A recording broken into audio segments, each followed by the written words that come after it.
Now, dear students, chapter number 7, system of particle in the rotational motion, and the following topics we have to be discussed here. Now, in the series of the moment of inertia, that today I am just taking the one of the thin rod is there, which having its a long length L. So we have to be discuss the moment of inertia of thin rod about an perpendicular axis, which passing through its center. Now this is the one of the topic is there. Now in the same we have the moment of inertia of rod about a perpendicular axis which is passing through its one of its end is there, and we want to include the one of the portion that is called the radius of the gyration. So what is the average distance of the all the molecules or all the composed particles from the axis of the rotation, if we are just assuming or we are just able to find out the moment of inertia of a thin rod. So these are the three exercises we have, and one by one we are just solving them. So first I have to be consider the one of the basic diagram of the thin rod which having its length L is there. So what kind of the strip we can or what kind of the length element we can imagine inside the rod. So that is an important part we have. So here I have pasted the first topic, that is and the one of the rod which I have shown in front of you. So definitely it having the length dimension compared to the other dimensions. So just I am just showing that the length of the rod is the L is there. So I have sum up this length in the two portions, that O to OB the length is the L by 2, and from A to O this is the negative axis sense we have, so we are just getting the sense that is minus L by 2 is there. Okay, so these are the consideration of the length in the right hand side of the O and the left hand side of the O is there. Okay, and we have to be consider the one of the length element which having the length that is called the dx is there, and it is at a distance x from the O. Okay, so and here we are also assuming that the mass of the rod is the m is there, and definitely we are just assuming a rigid body which having the uniform mass density. So we can start with the concept that how much mass of this element which we have considered as a distance x. Okay, then we have the simplest process that we are just applying the integral is there. So I am just starting this one derivation. Mass of rod is L there. Okay, sorry, mass of the rod is the m there,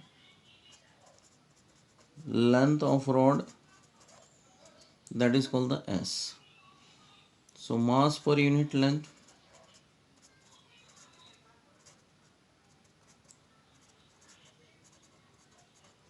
that is called the m by L is there. Okay, mass of element at a distance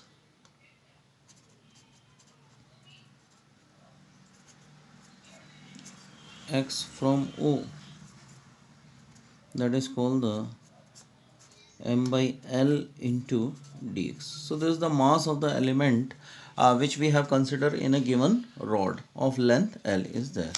Now we can state the meaning of a uh, moment of inertia for this small element.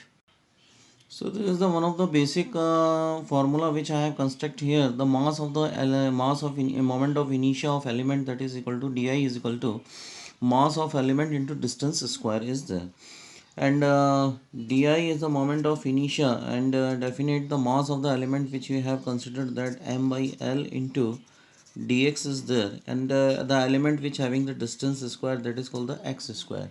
So we are just imagining all the things from the diagram, and this is the one of the general representation which we have taken.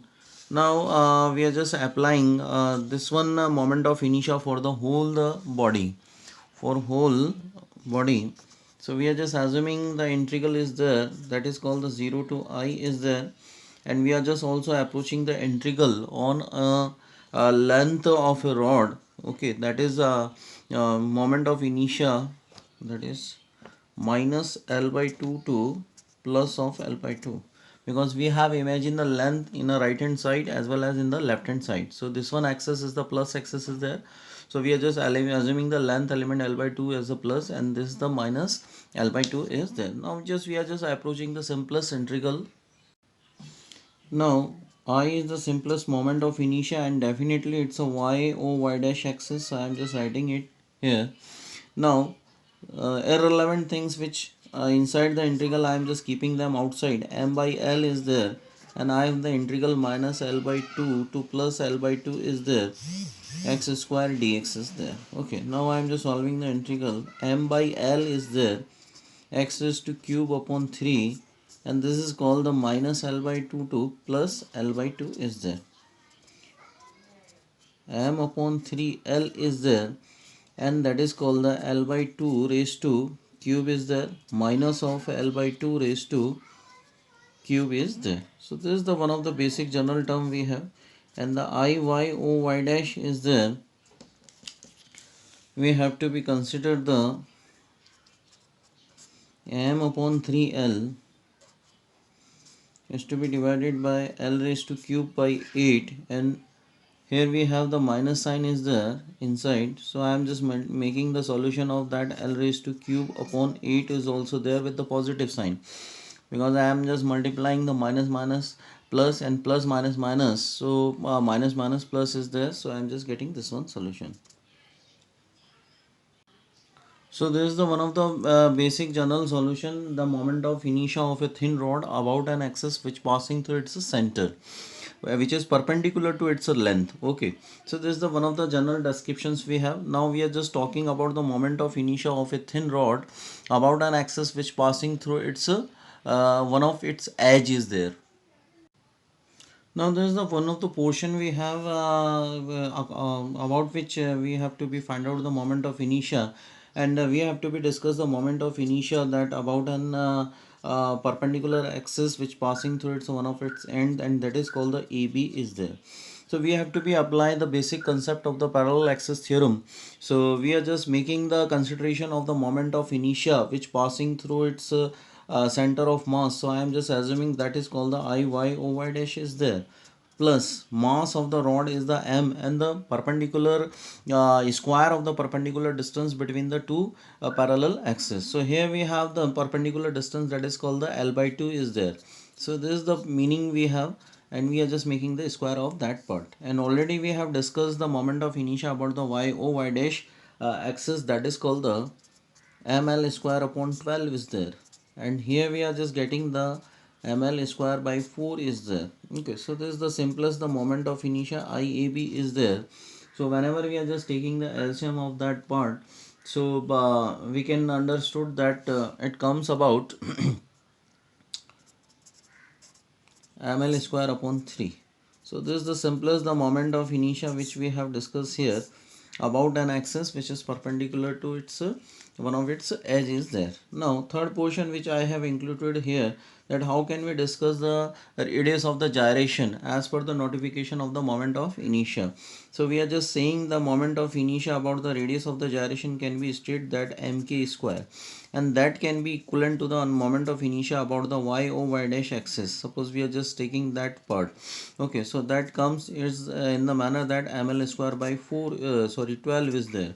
Okay, so whenever I am just making the comparison of these two terms, so it comes that mk square is equal to ml square upon 12 is there. So m to m is cancelled. So what is the possible radius of gyration we have? So we can imagine the k is equal to l upon uh, 2 under root 3 is there. So this is the one of the general exercise we have. We should keep this one fact in our mind. So how can we discuss it? Okay, so this is the all about the moment of inertia of a thin rod, and how many questions are there inside the NCRT. So I'll paste them in the part of the homework. Okay, you must complete your work inside your notebook also.